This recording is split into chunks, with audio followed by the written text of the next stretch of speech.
to the fact that you are perhaps the mastermind behind the golden putter. So what is the backstory on that? Well, the golden putter, that was never actually in the plan. It started on a beautiful day, last Thursday, I believe, me and Grohovac. We both have a lot of time on our hands right now. And we were sitting in the locker room, and we were discussing, there was a little mojo that we wanted in the dugout that we didn't have, and we thought about home run celebrations. We thought about a lot of different ones that probably are a little too provocative to mention right now. But we stumbled upon the idea of something with everyone doing something, and then I brought up putting because I feel like we could. And then we're thinking of Masters coming up, and I just think it's a funny and great way to like get really quiet and then really loud. So we stumbled upon that, and then Shane Sadeo, another guy who has a lot of time on his hands right now, said that he had one of those putt putters, which is actually where that gold putter came from, and he brought that in that day, and then I literally think we hit like 6 home runs the first day we did it. Kind of like last year when Rattlenbach started and we hit like 10. I literally think we hit 6 the first day we had it. So it's been a hit. Shout out to Nate Tobin for being the receiver right now. He has a big job right now, and he's done a really good job. So I'm proud of him. So he deserves some credit. So is the putter actually gold? Well, I don't know what carat it is as far as type of gold, like but the color. Yes.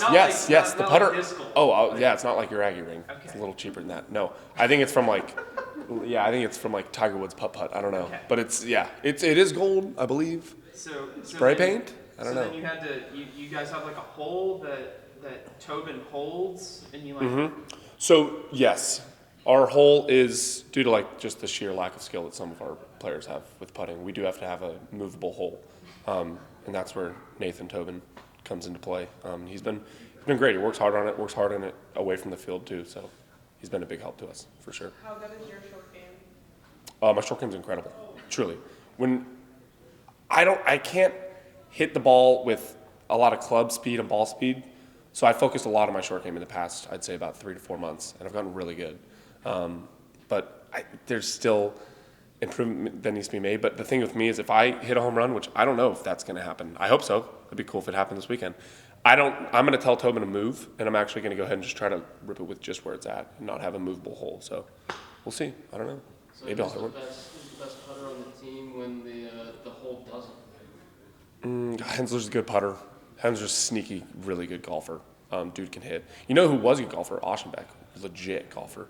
But I would say, in a really humble manner, I'd probably say myself. How about your friend Jace?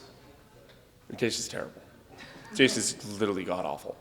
He is one of the worst golfers I've ever seen in my life. Putting he can do. He's like, I'd give him like a 4 out of 10 putting. As far as overall golf game, I don't think there's even a scale. It's like watching a dinosaur try to hold a golf club. It's incredible.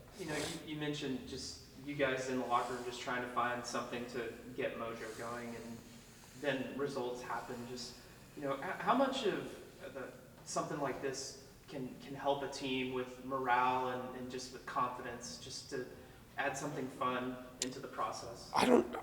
It's such a tough question to like quantify the answer to. Like I don't know. I think I'd be lying, and a lot of people would be lying if they said like that stuff was the answer, because to be honest, we've been trying to do that stuff all year to like try to keep it. But that's part of why we're still working so hard and showing up every day the same way we do every day, is because we keep it fun and we keep the culture that we have, and we like being around each other, and we keep that even when we weren't doing great and when we were kind of in the dumps. So I don't know, to answer your question. I know that it makes being around the facility a lot more fun, and if you have that, you usually have a lot more buy-in. So I can definitely say that. But as far as it coordinating the wins and losses, man, I don't know. But I do know that it makes being around all 40 guys a lot more fun, and you enjoy being around each other, which is a really key important of this. So, yeah. Was the series win last week just a little bit sweeter because of last year? I got asked that a few days ago by my parents, and I didn't know how to answer, because, like, yes, I guess objectively it was cool because they kicked our butt in the Natty, but it kind of feels like every series with this team, like we two show up kind of the same manner. Like everyone looks at last weekend and thinks it's some miraculous thing, but when you show up and work every single day, no matter what the results are, that's what can happen, is when it finally you see it kind of come to fruition a little bit. And everyone's acting all surprised, and it's like, we knew we had this all year long. It's just that we hadn't seen it come to fruition. And so for it to happen is definitely awesome, but I don't know if it felt any sweeter that it was against them. You know what I mean? If we did that this weekend or the 2 weekends before against Kentucky, it probably would have felt pretty damn sweet too. So.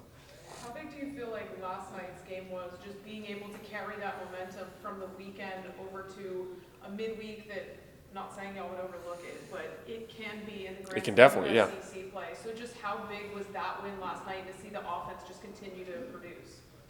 Yeah, I think exactly that. Seeing the offense continue to produce, which midweeks are weird. Like, everyone acts like they're such a big discrepancy, but that's what midweeks are. Midweeks are scrappy. They're different pitching. It's just midweeks can get really weird. You saw it last year a lot. We won by 1 run almost every single one of them. So it's huge. To answer your question, it's huge to continue doing what we did, not just hitting, but defensively, playing clean baseball, not many errors. So it's absolutely massive to answer your question, and it's hard to not think about this weekend after last weekend. But yesterday, all we were worried about was that game. So that's why we succeeded. So it was great. I asked you a lot of questions about golf, so who do you have winning the Masters this week at Augusta? If I was a betting man, which I'm not. I'm currently in motion. I'm not. I would probably say I'd like Rory to complete the career Grand Slam. I'd love to see him do it. He's having a tough time with his divorce and stuff, so it'd probably be a good thing for him to win. His kid's really cute though. Other than him, I'd like to see Bryson. I think Bryson's made a big comeback in the YouTube game and the TikTok game, so I'd like to see him. But yeah, we'll see. I honestly, part of me wants to see Pat Reed just for the sake of everyone hating him and him winning, but we'll see. I want to see some controversy happen. That's all. That keeps me happy. All right.